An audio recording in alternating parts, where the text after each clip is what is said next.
Luc Guyot, vendéen, exploitant agricole, producteur de lait, ancien président d'une organisation syndicale, la FNSEA, responsable au plus haut niveau des chambres d'agriculture, est aussi, et peut-être surtout, le président de la FAO, organisation internationale. Mais qu'est-ce au juste que cette FAO ? Alors la FAO, c'est la Food and Agriculture Organization. En réalité, c'est l'Organisation des Nations Unies pour l'alimentation et l'agriculture, auquel il faudrait ajouter la pêche et la forêt. C'est une organisation qui a en charge de faire la promotion de l'équilibre alimentaire mondial, c'est-à-dire de coordonner l'action des différents gouvernements, c'est-à-dire 191 pays, pour lutter contre la faim dans le monde par le développement. Alors le développement auprès des populations locales, mais le développement aussi auprès des États pour les équipements hydrauliques, de l'agriculture, de modernisation ou de l'agroalimentaire. Comment devient-on président de la FAO ? Alors on est élu, mais il faut être présenté par son gouvernement. Donc j'ai passé la première étape par la présentation par le gouvernement. Il y avait 5 candidats au niveau français. Le gouvernement a décidé de me présenter. Pour la première fois, quelqu'un issu de la société civile, parce que dans l'histoire, c'est la première fois que cela arrive. Avant, c'était toujours un diplomate. Et pour une fois, la France a pris ce risque. Et nous avons passé devant l'élection de 191 pays et la majorité des pays m'a élu comme président. Luc Guyot qui juge aussi la situation de l'agriculture en France. Durant mes responsabilités pendant plus de 25 ans, j'ai connu beaucoup de crises. Mais d'avoir une crise comme celle que nous connaissons aujourd'hui, jamais j'ai connu. C'est-à-dire que les productions, ce n'est pas une production qui est en crise, c'est un peu toutes les productions.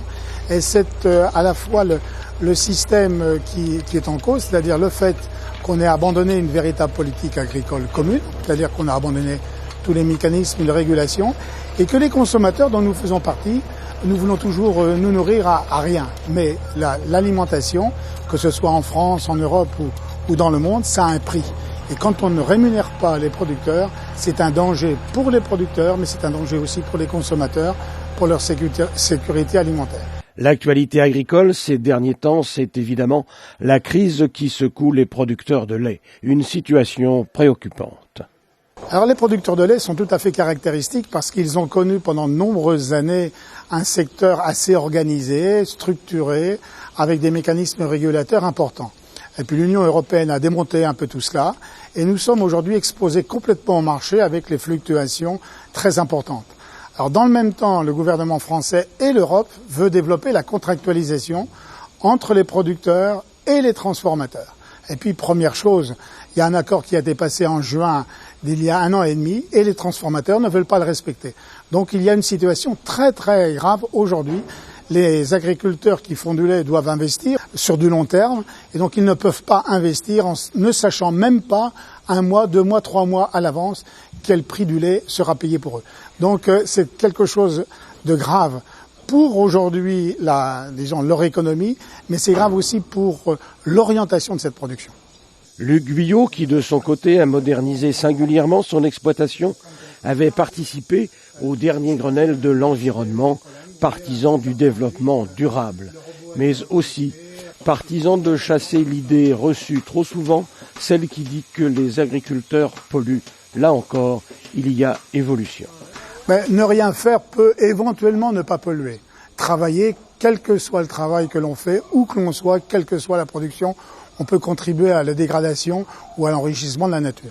Alors il est vrai que les agriculteurs, pendant de nombreuses années, ne se sont pas très intéressés à ce qui se passait au-delà de leur exploitation et en particulier pour l'environnement. D'ailleurs, je le rappelle, on nous demandait de produire le moins cher possible et les consommateurs ne s'en préoccupaient pas du tout. Mais déjà depuis fin des années 80, début des années 90, nous nous en sommes préoccupés. Et les agriculteurs ont fait des progrès considérables en la matière. Ça ne veut pas dire qu'il n'y ait pas encore d'autres progrès à faire. Mais le problème avec le Grenelle, c'est qu'on veut aller un peu trop vite. C'est-à-dire qu'on n'a pas fini une mesure, qu'on en met une deuxième en place. Et surtout, on met l'agriculture française dans une situation de concurrentielle qui n'est pas satisfaisante avec les autres pays européens. Si on nous applique des règles à nous, pourquoi pas, on est prêt à relever le défi, mais à condition que nos concurrents aient les mêmes exigences. Alors oui, pour l'environnement, les agriculteurs sont d'accord, à marche forcée, pas forcément, mais surtout qu'on tienne compte aussi de la rentabilité des exploitations.